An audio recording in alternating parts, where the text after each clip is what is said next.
l'astrolabe, il faut oser. Oser quitter les rivages de la vieille Europe. Il faut laisser couler le temps.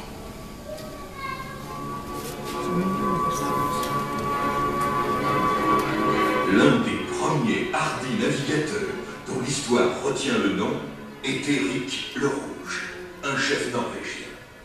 Sur un dracard, il atteint le Groenland en l'année 985. D'aucuns prétendent que, poussant plus avant, il découvre les terres américaines, et ceci 500 ans avant Christophe Colomb.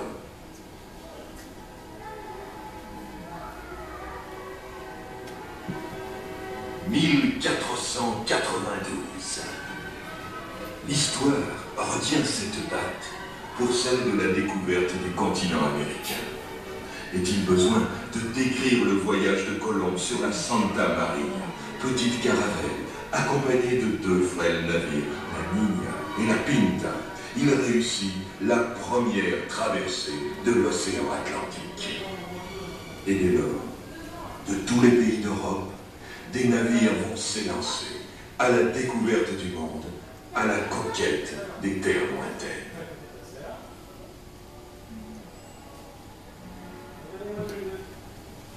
L'histoire n'a pas retenu le nom du navire qui réussit en 1518 à boucler le premier tour du monde.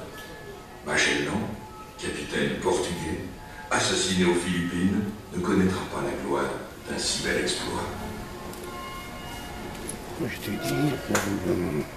62 ans plus tard, en 1580, c'est un autre grand capitaine, un Anglais, le redoutable Sir Francis Drake, qui réussit le second tour du monde sur le Golden Hind, la biche d'or.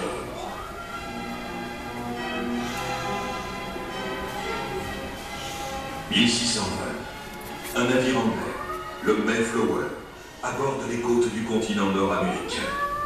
Les austères puritains qui débarquent sont à l'origine de l'histoire que l'on sait. «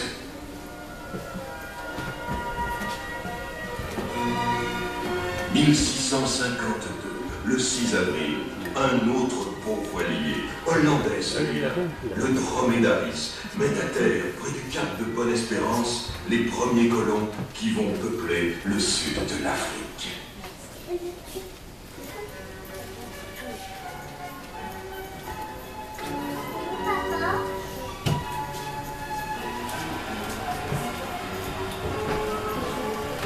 Et voici le siècle des Lumières. Cook, la Pérouse, Bougainville, ils plantent les étendards britanniques ou français sur les terres qu'ils découvrent pour leur roi.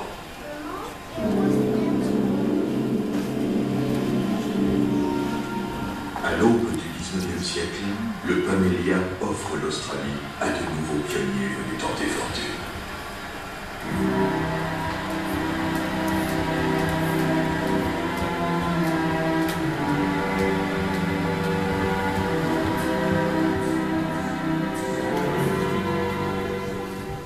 L'histoire des terres à découvrir s'achève.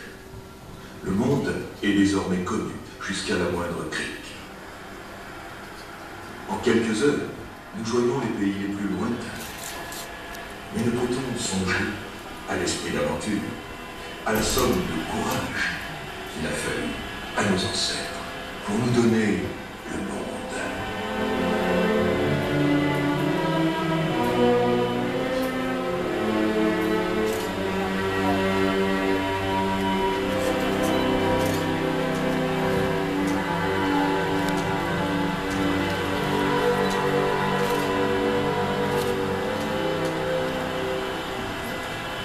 Conquête du monde, toujours recommencer, réglée par la ruse ou par le combat.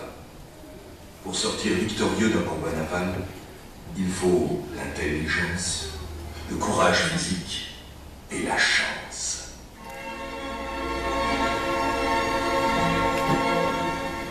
Les flottes ennemies s'avancent, majestueuses.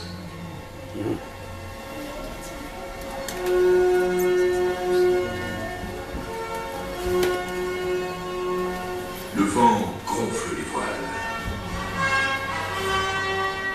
La science des choses de la mer dicte au capitaine l'utilisation subtile du moindre souffle, du moindre courant. Maintenant, les flottes se positionnent, face à face.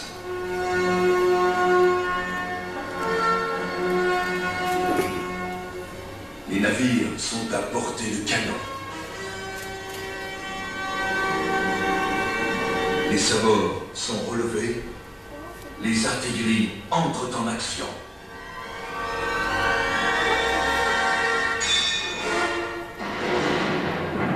Les boulets trouent les voiles, brisent les mâts, enflamment les superstructures, endommagent les coques, blessent et tuent les équipages. Combat naval, aventure tragique et grandiose, toujours recommencée.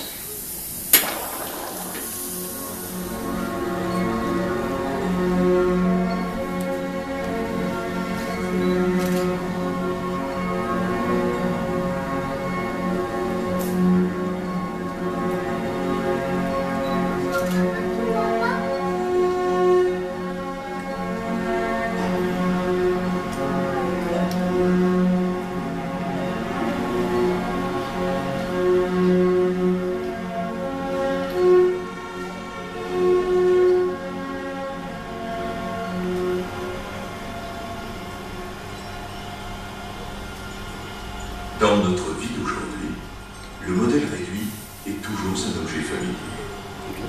Acheter une maison, c'est souvent être séduit par une maquette. Réaliser un film à grand spectacle, c'est souvent avoir su utiliser de superbes maquettes. Comprendre le fonctionnement d'une usine, d'une centrale, d'une machine, c'est encore s'aider d'une maquette.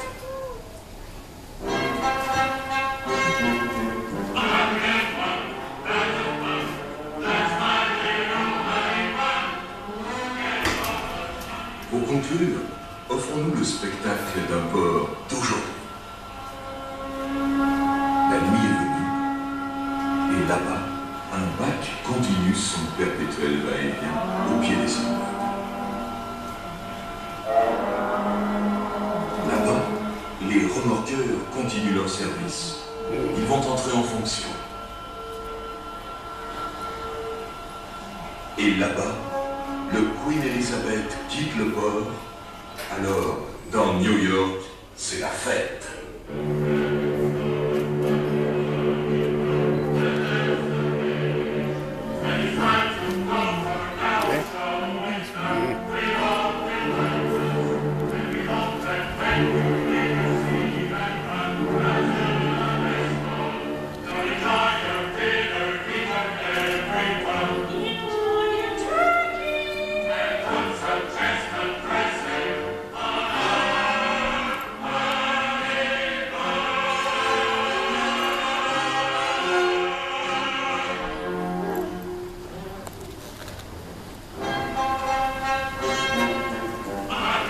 Ce spectacle naval a été réalisé par les techniciens du Musée des Automates, sur un texte et des illustrations sonores de Christian Esquire. Nous vous proposons de poursuivre votre visite par la découverte du monde sous-marin.